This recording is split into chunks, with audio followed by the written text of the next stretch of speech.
حضرت سیدنا عبداللہ ابن عمر رضی اللہ تعالیٰ عنہ فرماتے ہیں کہ ہم نبی پاک علیہ الصلوۃ والسلام کے ساتھ مکہ مکرمہ سے مدینہ منورہ جا رہے تھے. مکے سے مدینے کا سفر تھا، صحابہ بھی ساتھ ہیں، پیارے آقا بھی ساتھ ہیں. کہتے ہیں ہم سفر کر رہے تھے، ہم راستے میں ایک ایسی جگہ ہم نے پڑاؤ ڈالا جہاں پانی تھا کیونکہ نماز ادا کرنی تھی. لیکن ہم سے پہلے کچھ لوگ پہنچ گئے تھے جنہوں نے وضو کر لیا تھا، اور وضو انہوں نے جلدی جلدی میں کیا تھا، اور ان کی پیر کی جو ایڑیاں تھیں وہ چمک رہی تھیں، یعنی وہاں پانی نہیں پہنچا تھا، ابھی وہ سوکھی رہ گئیں. پیارے آقا علیہ الصلوۃ والسلام نے ان لوگوں سے فرمایا کہ ان ایڑیوں کے لیے آگ کا ویل ہے، وضو پورا کیا کرو.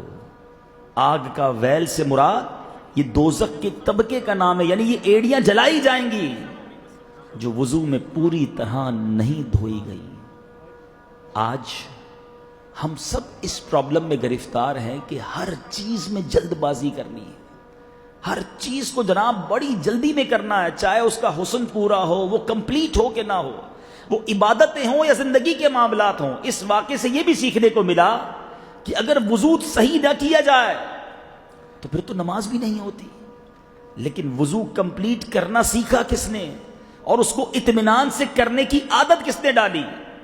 امام اہل سنت مولانا شاہ امام احمد رضا خان خود فرماتے ہیں کہ ایک بار میرا ایک گاؤں جانے کا اتفاق ہوا.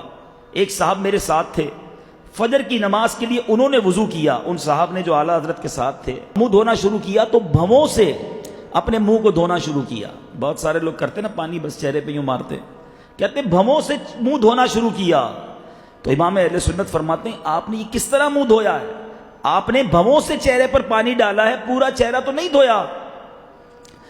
تو وہ شخص کہتا ہے جلدی کی وجہ سے ایسا کیا ہے کیونکہ کہیں فجر کا وقت ختم نہ ہو جائے. تو امام اہل سنت نے بڑا پیارا جواب دیا. آپ نے فرمایا پھر بغیر وضو کی نماز پڑھ لیجئے. اگر آپ کو بڑی جلدی ہے تو آپ کا وضو تو پھر بھی نہیں ہوا.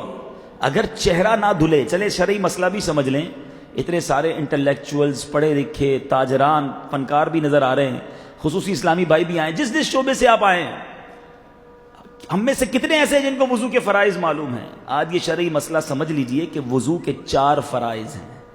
پہلا فرض ہے منہ دھونا، اور یہ کمپلیٹ منہ دھونا ہے.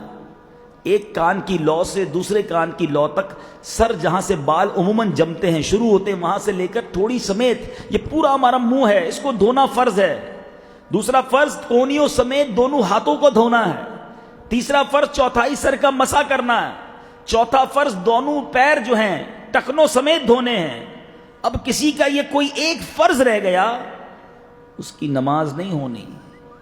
وضو نہ ہوا تو قرآن کو ہاتھ میں پکڑنا بھی جائز نہیں ہے. لیکن ہر چیز جلدی میں کرنی ہے، اور اس جلد بازی کی عادت نے ہمیں برباد کر دیا ہے. ہم ایک بچپن سے ایک جملہ سن رہے ہیں، میں آدھا جملہ کہوں گا پورا آپ کریں گے. جلدی کا کام شیطان کا. کہاں پڑھا آپ نے؟ یہ جو بڑی بوڑھیاں محاورے بتاتی ہیں نا، اس کے پیچھے بعض اوقات بڑی اصل ہوتی ہے.